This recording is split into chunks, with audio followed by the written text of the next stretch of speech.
Former PhD student Nicole Virzi is accused of murdering her best friend's newborn baby boy and injuring his twin brother, and now she has lost a major battle in court. We're going through Nicole Virzi's case, the statement she made to law enforcement that she didn't want the jury to hear, and the punishment she could face. Welcome to Crime Fix. I'm Angenette Levy.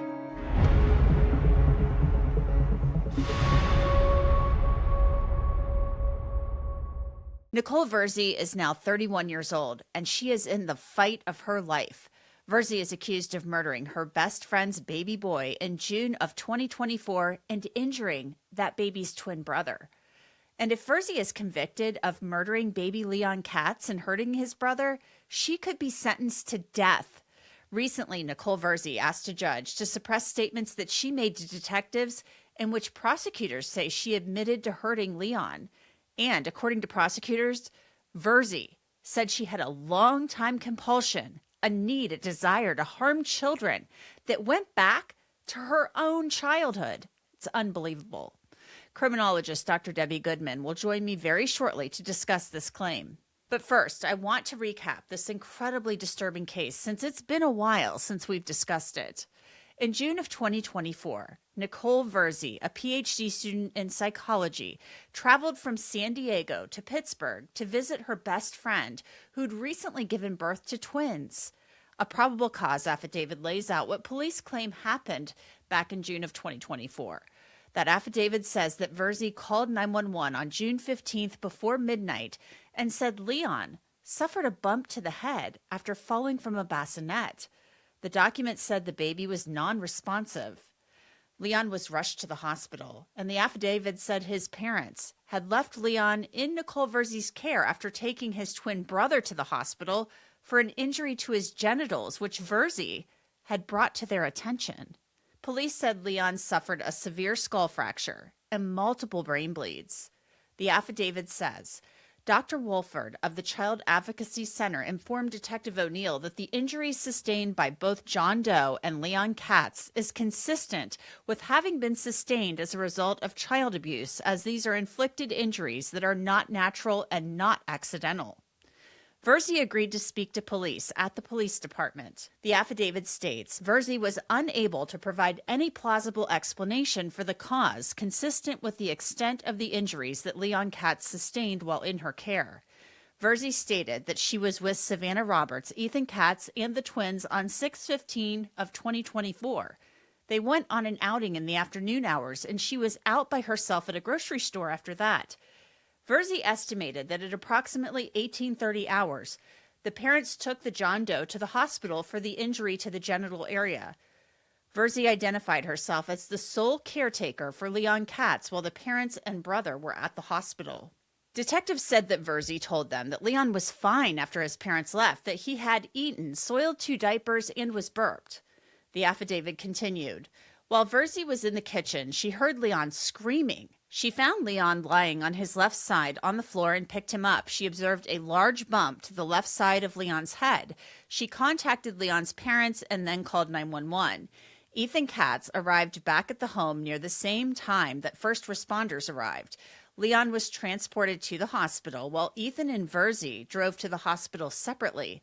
As for injuries sustained by John Doe, Virzi stated that she observed the injury to Doe's genital area first and alerted his parents. She also photographed the injury and sent it to Ethan Katz. She also stated that Doe sustained a scratch to his face while she was placing him in the car seat, and he flailed his arms.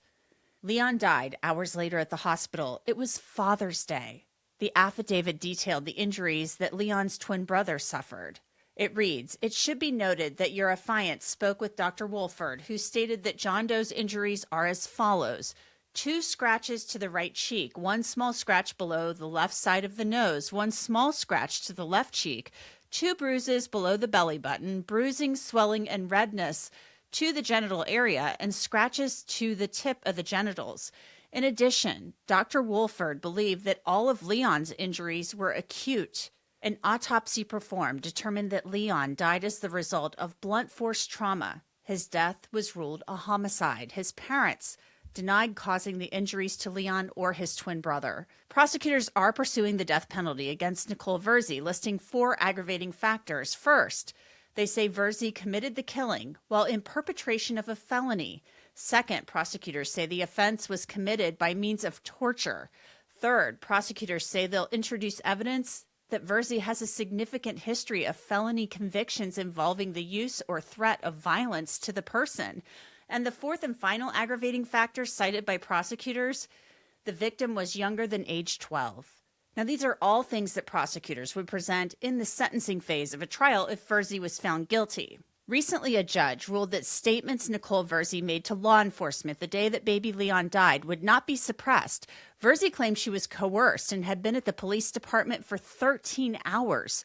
Those statements include Virzi telling detectives that she dropped the baby hard on the floor a couple of times before he died. The Pittsburgh Tribune-Review's website reported that Virzi told detectives, "Something just came over me I couldn't control. I'm telling you this because I can't keep lying about it." The site said that Virzi also told detectives, "I don't want to hurt anyone anymore. I know the best thing is for me to go away, or maybe worse." And Virzi, according to detectives, admitted to having a desire to harm children. From a very, very young age, I don't know what it is, but I always had this urge, almost like a compulsion I can't control, to hurt kids. In 2024, I spoke with Nicole Virzi's attorney, David Schrager, about how he planned to defend her. She is handling it as well as to be expected. I think that she's maintained a good mindset and has remained positive. She understands that the process is a lengthy one, and that she will have her day in court. She will get to tell her side of the story. She will get to share her truth, but that takes some time, and that's difficult for people to deal with. It's hard to understand that our justice system works in a way that it takes a long time to get to be able to the point where most of the people are expecting, which is a trial. A trial happens at the end of a criminal case, and that can be measured in years, potentially. So to discuss this incredibly disturbing case, I want to bring in Dr. Debbie Goodman. She is a criminologist. And Dr. Goodman, thank you so much for joining me. This case is so stunning to me. And, you don't want to ever judge a book by its cover, right? But we have a psychology PhD student in clinical psychology. She looks like a doll, right? She's like adorable. She's going to be studying clinical psychology. The allegation is she goes to her best friend's home. She's upset that she feels like she was doing nanny work, I guess, and that she's like helping change diapers. I don't know what else you thought you were going to do when you go to visit your best friend and she has newborn twins. That's kind of what you do. You help out. But then she allegedly tells the cops, "I've had a compulsion since I was a child to harm children. I can't stop myself." What do you make of that? Certainly. Well, good morning, Angenette, and what a pleasure to join you on such a startling, shocking, sickening case. It's just beyond comprehension to think that someone who you just described, and I agree with you, we can't judge the book by the cover, but what we judge and what we evaluate is the mindset. So thus far in the fact pattern, I believe that this individual, right down the list of first degree murder with, there was a level of planning, premeditation, willful with malice. So it's indicative, Angenette, of some other high profile cases that have been discussed on the network and in the media platforms of those who harm children. We could take a look at Susan Smith and the death of her 2 children, Michael and Alex. We look toward Andrea Yates and the 5 children, 4 sons, 1 daughter. Lori Vallow Daybell and the death of Tylee and JJ. So when it comes to any level of mental health question, and that is the question here, what level of mental health compromise, if any, did she actually have?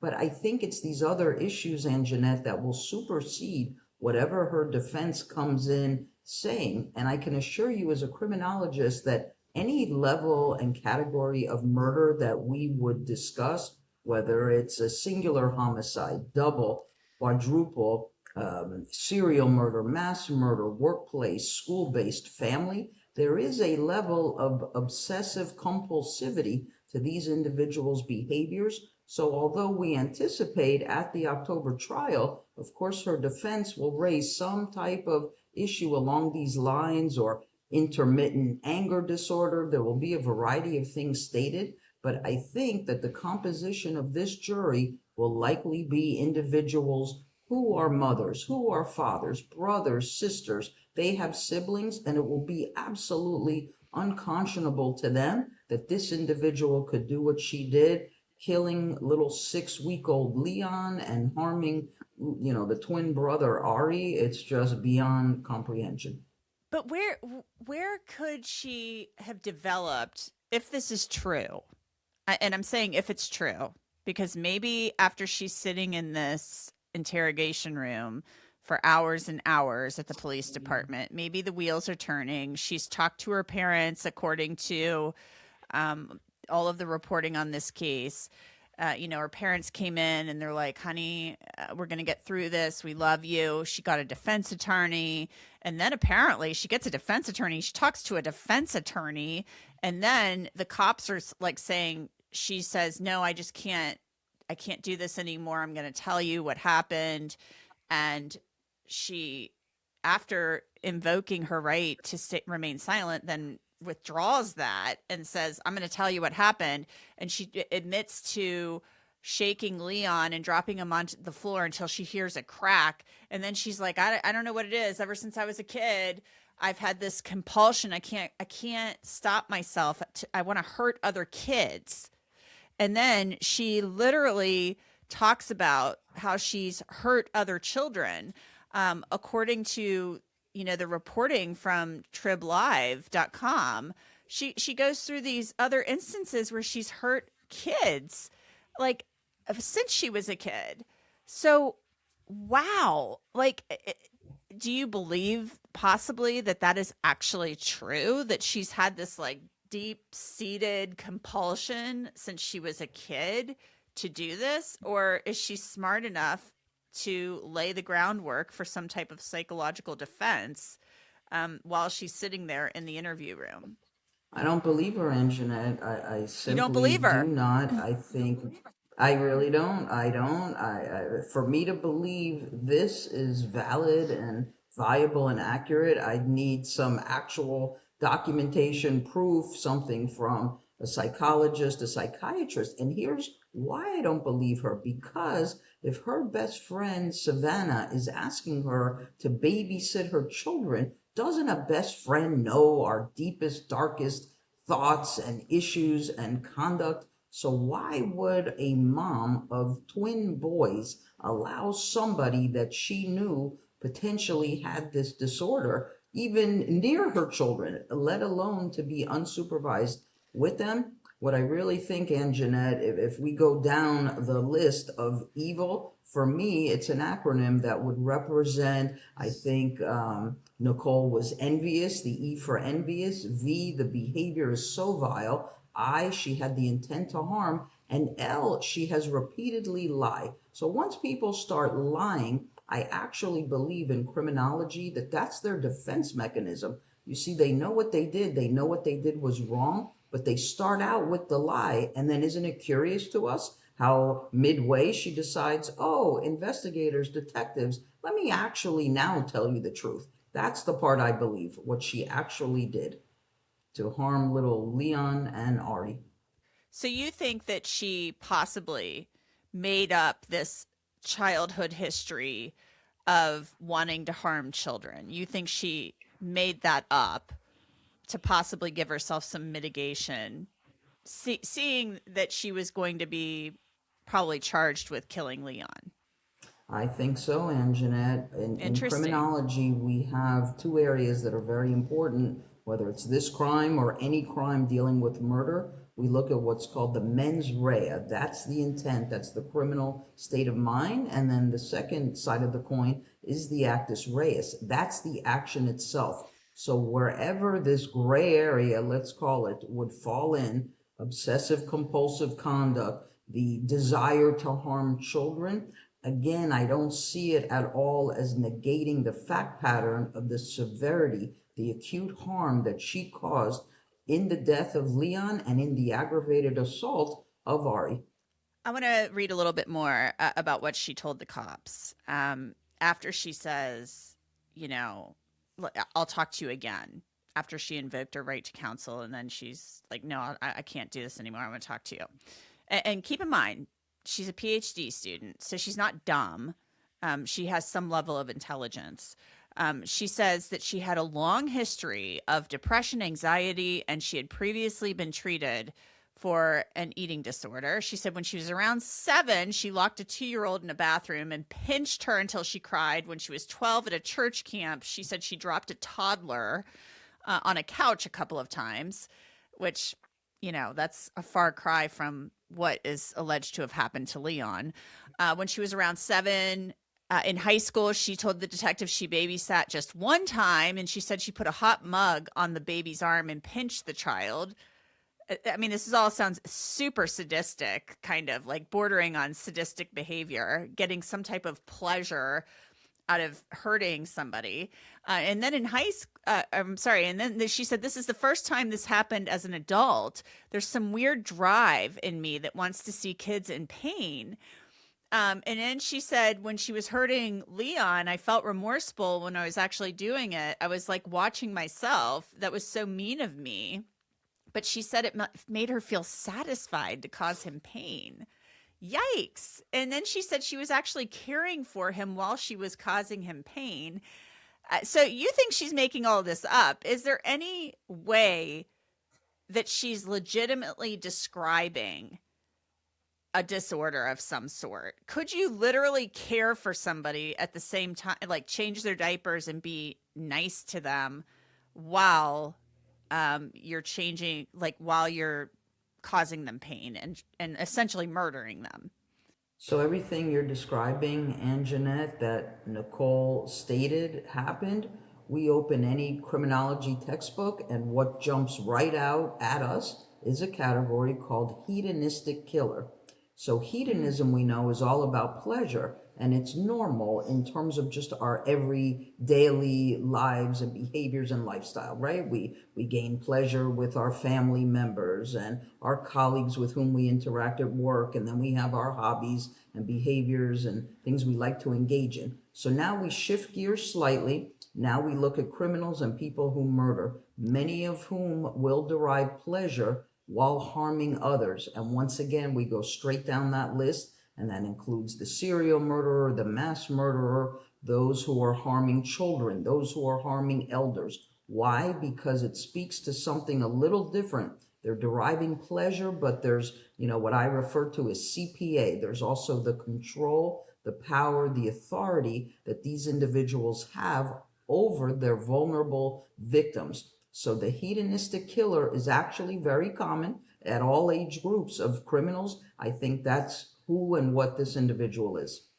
She also sounded like she was mad. And this kind of makes me wonder, like, is she kind of like a spoiled princess? Like, is she a spoiled brat? Because she's saying she was being put to nanny work and she didn't like that. I mean, you're visiting your best friend who just had twins. I mean, she's your best friend. And having twins, having a baby is a big deal. So maybe you are going to like travel there and help out. Like if your sister has a baby, you go and travel and you help out because it's like a very traumatic thing to the body to have babies. So like maybe she's just upset and felt like she shouldn't be having to take care of a baby. I mean, could that be just like really the root cause of this? Well, I definitely think it's a part of rather than apart from the dynamic here. But let's also just talk about forensic psychology for a moment, Angenette. And what do we know? We know that when crimes are based on the same gender, meaning if it's a male criminal and a male victim, female criminal, female victim. There are also other emotional elements here as to why people pick, if you will, select who they want in terms of victimology. And so I think it's quite likely, and I'm sure it'll come out at trial, there must be some level of jealousy, I believe, that Nicole has towards Savannah. Maybe Savannah was very, successful in her personal life and lifestyle, being married, having twins.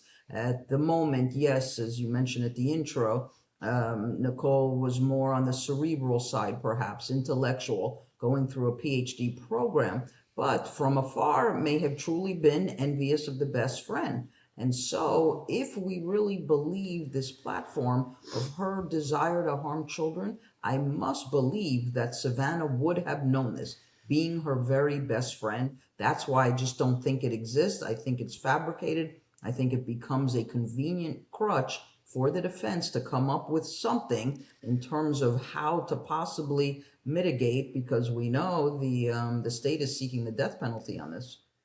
They definitely are. And there is nobody more defenseless in this world than a baby.